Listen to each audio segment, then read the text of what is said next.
Yang dibonceng selamat, nah yang bawa motor ini, bawa motornya kelindes, brak aja, akhirnya meninggal di tempat. Besokannya malam kurang lebih jam 10-an, setengah 11-an, tahu-tahu rumahnya ibunya yang nyelamatin ini, sama bapaknya yang nyelamatin ini, ada yang ngetok-ngetok. Anaknya bilang, ah, iya itu, nih malam saya ngeliat bocah SMP nongkrong di depan rumah umum. Itu arwah tadi mengucapin terima kasih, biasanya itu sampai arwah Ya. rame. Terus aku tanya kenapa, ibu mbak meninggal katanya kecelakaan tadi di depan komplek, dia itu ketabrak lindes truk, sepedanya hancur, kepalanya hancur, itu semuanya langsung meninggal di tempat.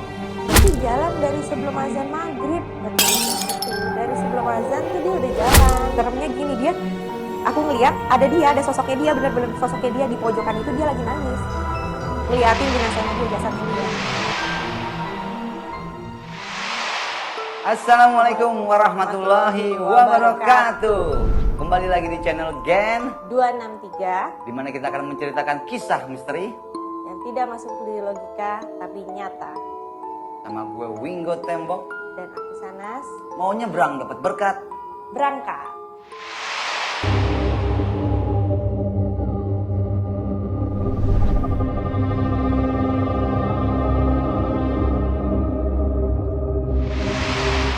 Di episode kali ini kita akan menceritakan sebuah cerita kejadian nyata kan. Ini kiriman dari Nonikmeh, di mana orang tuanya tuh mengalami kejadian rumahnya diketuk oleh korban kecelakaan.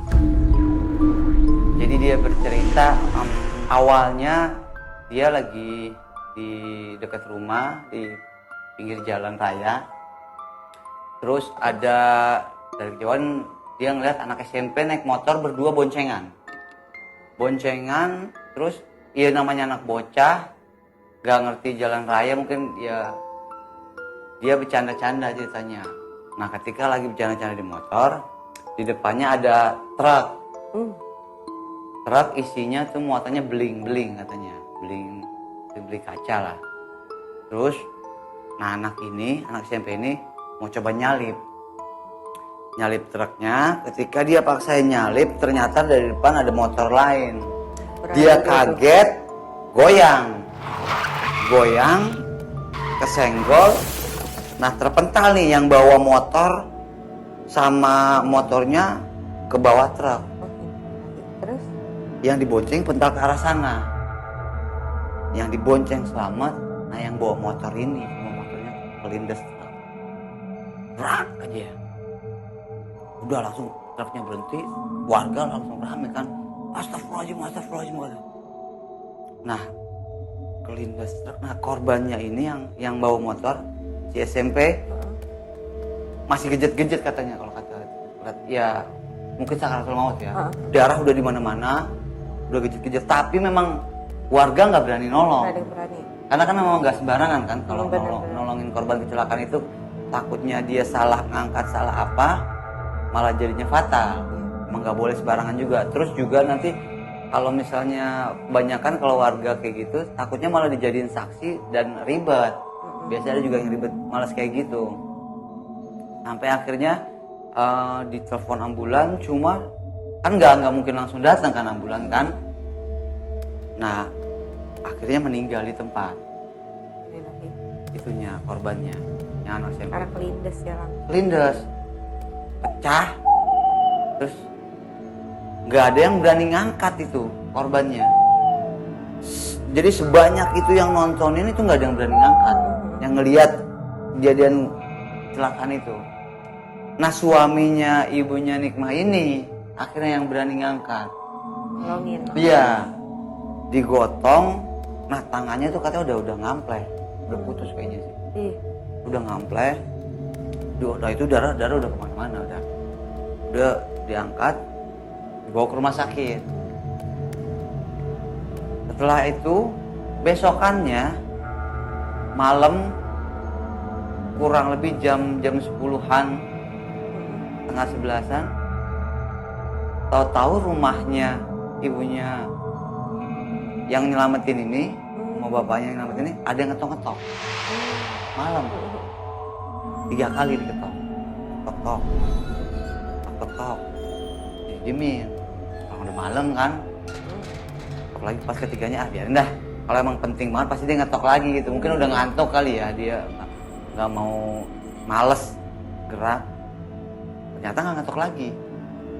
Udah besokannya dia ngomong ke tetangga, semalam ada ngetok-ngetok rumah gua katanya 3 kali, tapi gua nggak bukain, biarin lah, kalau emang penting juga pasti dia ngetok-ngetok terus kan. Udah nggak bukain. Nah tetangganya bilang, ah iya itu nih, katanya malam saya ngeliat bocah SMP nongkrong di depan rumah Umi. Itu arwahnya kali mengucapin terima kasih biasanya tuh. Ya kata Umi juga gitu, ya mungkin dia mau ngucapin makasih kali sama si bapak, kata dia gitu. Nah semenjak kejadian itu di kampung itu jadi rame, karena di tetangganya Umi itu ada ayunan besi. Kamu tahu kan yang ayunan besi itu, yang itu. Nah katanya tiap malam ayunan itu gerak sendiri, dan ada yang ngeliat katanya, nah bocah itu katanya mainin, oh kenceng, itu hampir tiap malam sempet memang itu. Kita pernah dengar juga mungkin ya, para korban kecelakaan yang ya bisa dibilang gentayangan atau gimana, wallahu alam bisawab, aku juga nggak tahu, tapi banyak kejadian kayak gitu tuh. Banyak. Ya kan? Malah ada yang bilang katanya kalau misalnya ada orang jahat korban kecelakaan itu kan masih ada darahnya. Di jeruk nipis. Nah itu kalau kasih jeruk nipis katanya malamnya ada yang rintih. Nah katanya kayak gitu. Nipis, garam. Iya katanya gitu ya. Itu tadi cerita dari kiriman dari uminya Nanikme. Kalau kamu sendiri ada cerita? Kalau aku sih pernah ada di dekat rumah itu pembantunya Pak RW. Tetangga kamu berarti ya? Tetangga pembantunya Pak RW itu sering main. Sering main juga kan, maksudnya dia karena kan ada cucunya juga. Jadi dia sering jagain, sering main bareng-bareng sama aku tuh main. Nah itu kejadiannya dia sebelum maghrib, dia itu jalan pamit sama Pak RW.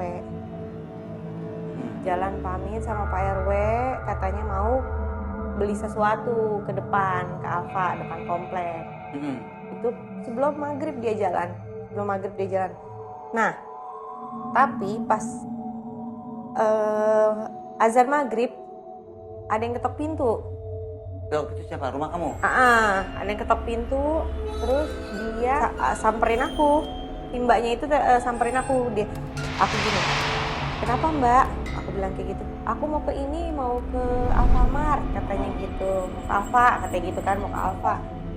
Kamu mau nitip apa yang mau dibeli gitu kan? Nggak usah, soalnya udah mau maghrib aku mau sholat.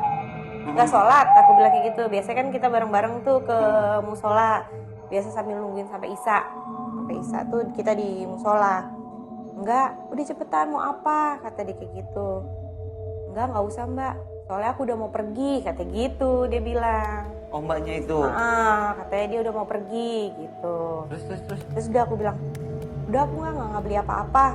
Oh ya udah, jalanlah aku tuh ke musola. Jalan ke musola dia juga pergi, dia bawa sepeda, tapi sepedanya itu nggak dinaikin. Sepedanya nggak dinaikin, ditenteng aja sama dia di bawah jalan. Didorong sama dia. Udah tuh. Dan kamu nggak curiga sama sekali? Nggak curiga sama sekali. Terus abis itu sholat lah kita bareng-bareng tuh semua rame-rame sama temen-temen tuh sholat.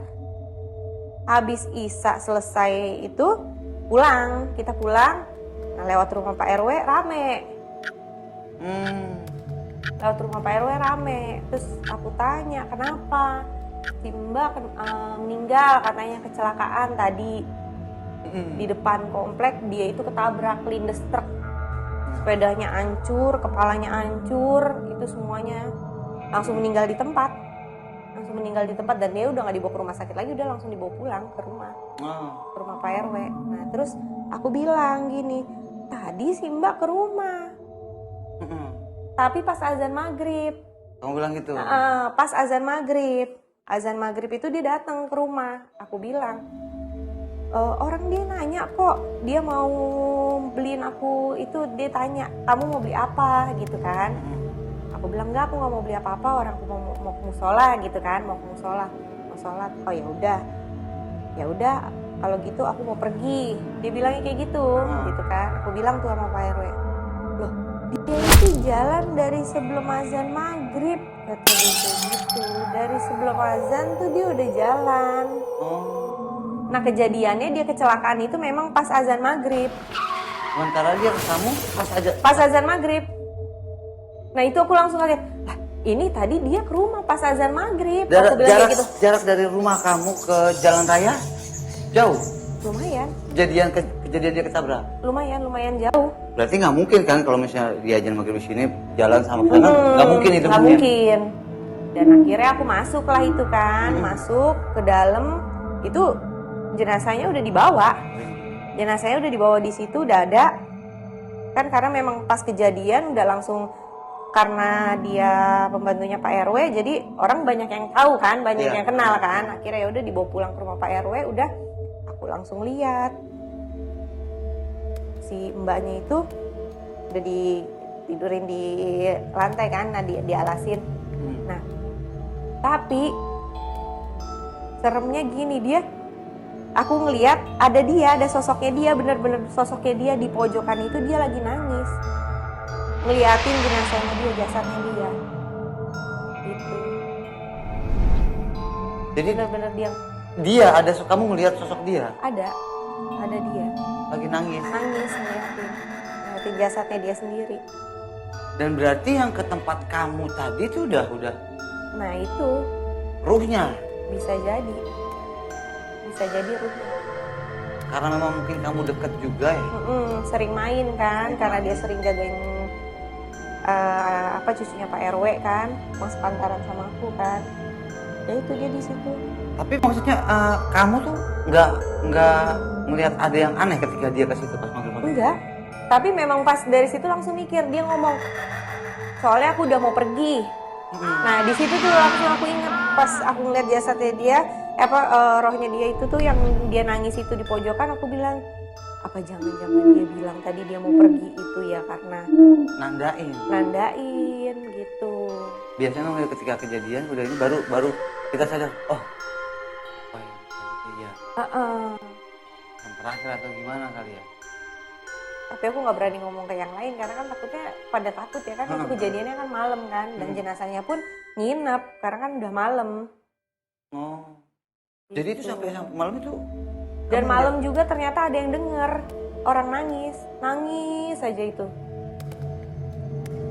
Jadi pada ketakutan di rumah situ, di sekitar situ ada yang denger nangis. Nah memang setelah beberapa hari kemudian dia udah dikubur, itu di depan di ojek pengkolan itu tuh, di depan pangkalan ojek tuh ngomong katanya sering ada yang nangis kejadiannya kalau malam. Pokoknya udah di atas jam 9 itu, makanya semenjak itu tukang ojek banyak yang nggak mau sampai malam. Jadi jam 9 udah batas terakhir ojek beca tuh semua udah nggak ada yang mau lagi. Jadi udah langsung pulang jam 9 karena itu sering dengar nangis, terus ada yang sering digangguin, katanya becanya ada yang numpangin gitu. Tapi ada yang lihat dia nggak bawa orang sama sekali gitu.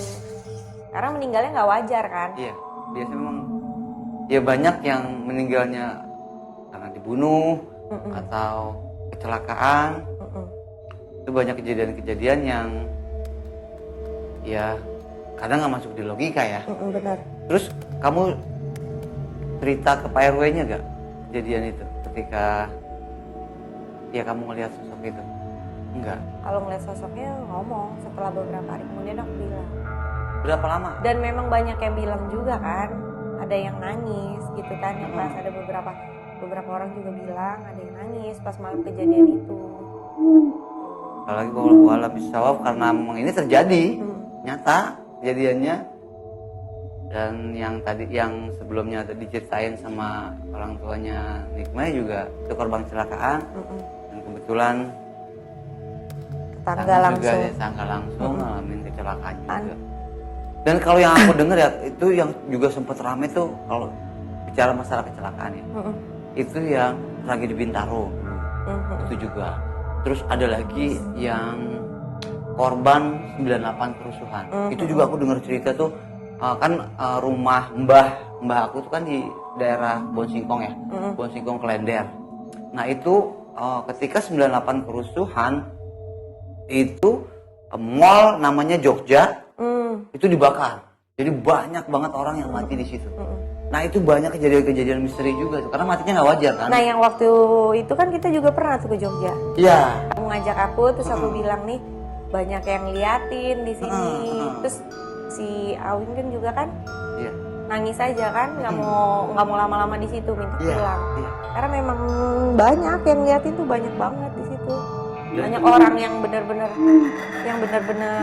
Kamu lihat ya. Karena emang korban terbakar kan, korban terbakar matinya nggak wajar. Dan dari cerita dari warga sekitar juga aku dengerin ya itu. Kalau malam tuh ada yang minta tolong, ada yang nangis, ada yang... Terus hawanya juga panas. iya, ketika pengendara motor itu juga hampir sering mengalami kecelakaan karena ketika lewat ada yang nyebrang, Di depan situ. Iya kan, memang di pinggir jalan raya kan tuh mall itu. Dan yang seremnya itu banyak yang nangis, karyawan situ kan setelah kejadian itu dirapiin lagi, dipugar. Tapi kan di situ kamu nggak pernah cerita kan? Maksudnya belum cerita memang. Belum cerita tentang kejadian itu. Nah sampai di rumah baru kan aku ngomong, aku tadi banyak yang liatin gitu kan ya, banyak yang ini. Nah ternyata kan baru dikasih tahu kan. Nah, sampai di rumah baru dikasih tahu kalau di situ bekas kebakaran. Tapi kamu nggak bilang sama aku ya, udah. Ya karena udah sering lihat, jadi gak nanya lagi. Iya sih, aku juga kalau gue tuh dulu kalau dia cerita-cerita gitu nggak mau terlalu ngambil ini karena takutnya jadi Parno. Dia kalau cerita oh ya udah iya gitu doang gitu, nggak mau ditegesin. Ya memang kalau banyak kan kalau mati nggak wajar tuh. Ya, banyak kejadian-kejadian yang sebenarnya sih jin ya yang. Iya, ada yang bilang itu sebenarnya bukan ruhnya, bukan arwahnya, tapi jin yang menyerupai. Nah itu tadi kita bilang wallahu bisyawaf. Karena ya dibilang nggak ada, tapi memang terjadi, memang kejadian. Tapi kalau kata guru ngaji atau kata ustadz, itu biasanya bukan ruhnya yang meninggal, tapi jinnya itu yang jin jahil, buat ngeganggu, ganggu, buat neror. Kalau kita takut, semakin takut ya dia pasti semakin nampakin. Iya. Semakin jahil. Nah itu banyak banget kejadian-kejadian yang sebenarnya pengen kita ceritain, cuma lain episode lagi. Kita bakal cerita-cerita lagi dan kita akan membacakan cerita-cerita misteri dari teman-teman Gen 263 ya. Untuk episode kali ini kita sudahkan dulu. Mudah-mudahan ada hikmah yang bisa diambil dan kita semua kita percaya sama Allah Subhanahu wa taala bahwa manusia adalah makhluk yang paling sempurna. Jangan sampai percaya pada apalagi takut sama setan ya. Oke, kalau yang punya cerita-cerita teman-teman dari Gen 263 silakan kirim ke sini, nanti kita bakal ceritain. Kita bakal bacain tapi kisah nyata ya, kisah nyata. Kita akan ketemu lagi di episode berikutnya bersama gue Winggo Tembok dan aku Sanas. Assalamualaikum warahmatullahi wabarakatuh.